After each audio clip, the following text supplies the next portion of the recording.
దయ్యాలు వేదాలు వల్లించినట్లున్నాయి. ఏంటంటే జగన్మోహన్ రెడ్డి మాట్లాడే మాటలు ఎలా ఉన్నాయంటే భయానికి భయపడుతున్నాడు. ఎవరికి భయపడుతున్నారు? ఎవరు భయపడుతూ ప్రజల్లోకి వస్తున్నారు? ఎవరు భయపడుతూ అసెంబ్లీకి వెళ్తున్నారు? ఎవరు రాజా వీధుల్లో దర్జాగా ఇదే ఆయన వేసిన సిడి యాక్సెస్ రోడ్లో ప్రజలు పూలహారతులతో స్వాగతాలు ఇస్తే ఆయన అసెంబ్లీకి వెళ్ళాడు.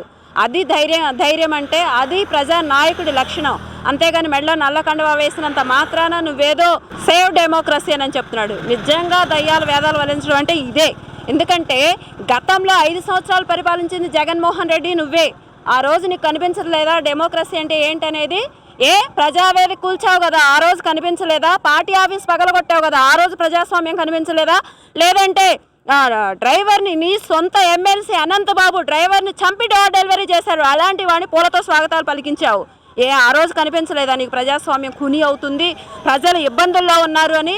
లేదు, అన్నిటికీ మించి ఇదే అమరావతి రోడ్లలో అమరావతి అసెంబ్లీకి వెళుతూ అమరావతి రైతులు తన సొంత భూములను రాష్ట్రాన్ని త్యాగం చేసిన రైతుల్ని ఇష్టారాజ్యంగా రోడ్ల మీదకి ఇచ్చి లాఠీ చార్జ్ చేస్తే మహిళలని కూడా చూడకుండా చీరలు లాగేసేసి మీ వాళ్ళు సోషల్ మీడియా కుక్కలతో పోలిస్తూ ట్రోలింగ్ చేస్తూ ఉంటే ఆ రోజు కనిపించలేదా నీకు డెమోక్రసీ అంటే, ప్రజాస్వామ్యం అంటే? ఈరోజే గుర్తొచ్చిందా? అమరావతిని నిర్మాణాలన్నీ నాశనం చేసేసావే, ఆ రోజు కనిపించలేదా ప్రజాస్వామ్యం అంటే? ఈరోజు మాత్రమే గుర్తొచ్చిందా? అసలు ఈరోజు ఈయన ప్రజాస్వామ్యం గురించి మాట్లాడాల్సిన అవసరం ఏముంది? హాయిగా వచ్చావు, నల్ల కండువా ఒకటి వేసుకున్నావు, జనాలు మైమర్పించడానికి వెళ్ళావు, అసెంబ్లీ ముందు డ్రామాలు ఆడావు. దీంట్లో నిన్ను ఇబ్బంది పెట్టింది ఎవరు?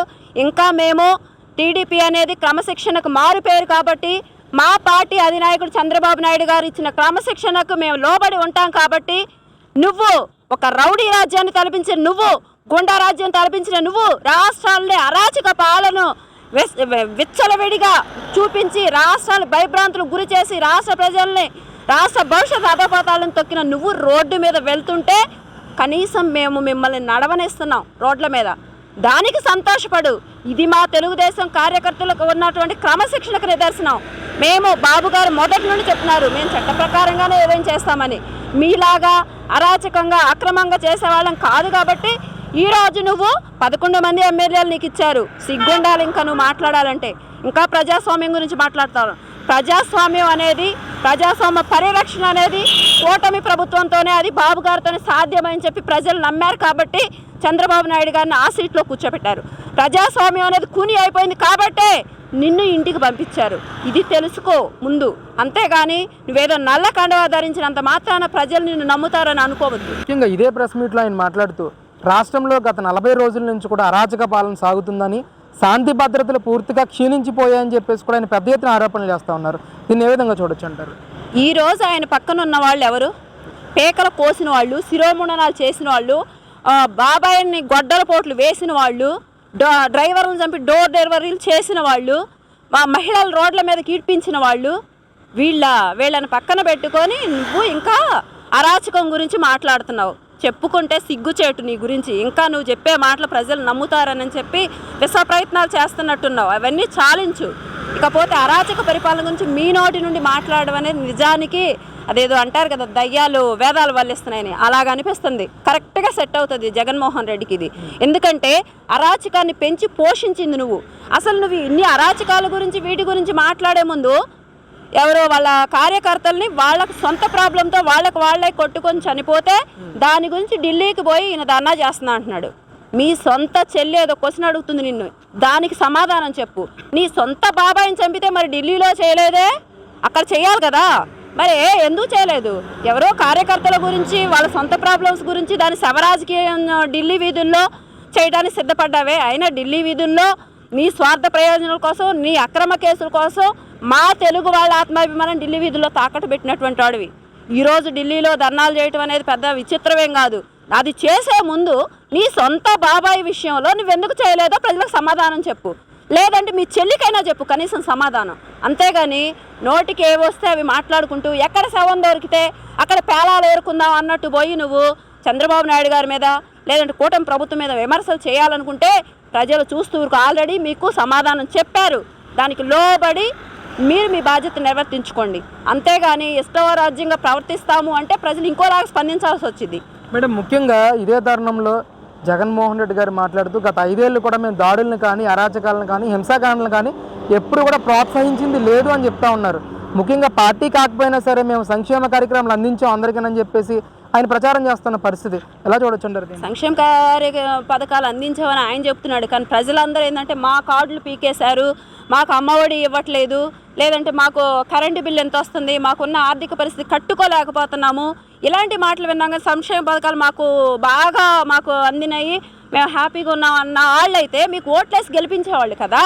మీరు ఇచ్చిన సంక్షేమాలకి హ్యాపీ ఫీల్ అయినట్లయితే అన్నిటికీ మించి ఏంటి పార్టీలు చూడలేదా?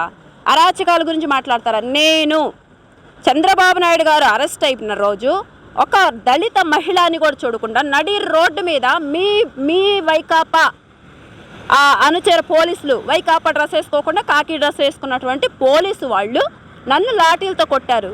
ఆ రోజు ఏమైంది నీకు ప్రజాస్వామ్యం? ఆ రోజు అది అరాచకం కాదా? నువ్వు చేయించింది కాదా? మా మహిళలు, అమరావతి మహిళల్ని దుర్గమ్మ గుడికి వెళ్తుంటే రక్తాలోడేలా కొట్టారు. మీరు పంపించినటువంటి మీ అనుచర ఎస్పీలు, మీ అనుచర ఎస్ఐలు, సిఐలు ఇష్టారాజ్యంగా మహిళల్ని చీరలు పట్టుకొని లాక్కొని ఈడ్చుకొని లారీల్లో విసిరేశారు. ఆ రోజు కనిపించలేదా? అరాచకం అని అనిపించలేదా? అమరావతి రైతుల్ని నోరెత్తి మాకు రాజధాని నిర్మించండి అన్న ఒక్క మాట కోసం చితక్కొట్టారు. ఆ రోజు కనిపించట్లేదా అరాచకమని? మా దళితులు ఎక్కడి నుండి వస్తున్నారయ్యో మీరని చెప్పి అడిగినందుకు వాళ్ళని కొట్టి వాళ్ళకి చేతులకు సంకెళ్ళేసి జైళ్ళకు పంపించి జైల్లో పెట్టారే, ఆ రోజు అనిపించలేదా నీకు అరాచకమని? డాక్టర్ సుధాకర్ ఒక మాస్క్ అడిగినందుకు ఆయన్ని నడి రోడ్డు మీద బట్టలు తీసి కొట్టి ఆయన పిచ్చివాడిని చేసి ఆయన మానసికంగా హత్య చేసి ఆయన హత్య కారకులైన వాళ్ళు మీరు ఆ రోజు అనిపించలేదా అరాచకం అని చెప్పి ఆయన నిజంగా ఆయన కొట్టిన తీరు కళ్ళల్లో నీళ్ళు వస్తాయి. ఆ రోజు అనిపించలేదా నీకు అరాచకం అని? అసలు అన్నిటికీ మించి 40 సంవత్సరాల రాజకీయ జీవితం, 14 సంవత్సరాలు ముఖ్యమంత్రి చేసినటువంటి వ్యక్తి, మిగతా టైం ప్రతిపక్షంలో ఉన్నటువంటి వ్యక్తి, చాలా మంచి అట్మాస్ఫియర్ మధ్య ఆయన రాజకీయ జీవితం కొనసాగినటువంటి వ్యక్తిని, చంద్రబాబు నాయుడు గారిని ఏ విధమైనటువంటి ఆరోపణ అనేది కానీ కేసు అనేది కానీ లేకుండా అక్రమంగా అరెస్ట్ చేసి జైల్లో పెట్టి 53 రోజులు సునకానందం పొందావే, అది అరాచకం కాదా? నీకు కనీసం మీ నాన్నగారు పరిపాలించిన సమయం ఒక్కసారి గుర్తు తెచ్చుకున్నా, వాళ్ళిద్దరూ సీఎంలుగా ఉన్న టైంలో ఆయన ప్రతిపక్షంలో ఉన్నప్పుడు కానీ ఈయన పాలకపక్షంలో ఉన్నప్పుడు కానీ వాళ్ళ యొక్క విధానాలు ఎలా ఉన్నాయో కనీసం కూడా గుర్తు తెచ్చుకోకుండా అసెంబ్లీలో చంద్రబాబు నాయుడు గారు మాట్లాడుతుంటే ఈయన సీఎం హోదాలో ఉండి జగన్మోహన్ రెడ్డి వెకిలి నవ్వులు, వెకిలి చేష్టలు చేశావే, నీ ఎమ్మెల్యేలు మినిస్టర్స్తో ఆయన ఇష్టారాజ్యంగా మాట్లాడించావే, ఒక్కొక్క రకమైనటువంటి బూతులు తిట్టించావే, స్పీకర్ మీదకి పోడియం మీదకి దూసుకెళ్ళడం, శాసన మండలి షరీఫ్ గారిని ఇష్టం వచ్చినట్టు బూతులు మాట్లాడే రౌడీ రాజ్యాన్ని తలపించారే, అది అరాచకం నీకు కనిపించలేదా? నీకు కనిపించలేదేమో, రాష్ట్ర ప్రజలందరికీ కనిపించింది కాబట్టే నిన్ను ఇంటికి పంపించారు. ఇక నుండి నువ్వు నీ నోట్లో నుండి అరాచకం అనే మాట, అప్రజాస్వామికం అనే మాట మాట్లాడొద్దు. ప్రజలకు భావ వ్యక్తీకరణ స్వేచ్ఛలు ఉంటాయి, మీరు చెప్పిందే ఇది. మేబీ వాళ్ళు కూడా అది కనుక అనుసరించారంటే ఇంకోలాగా సమాధానం చెప్పాల్సి వచ్చింది మేము.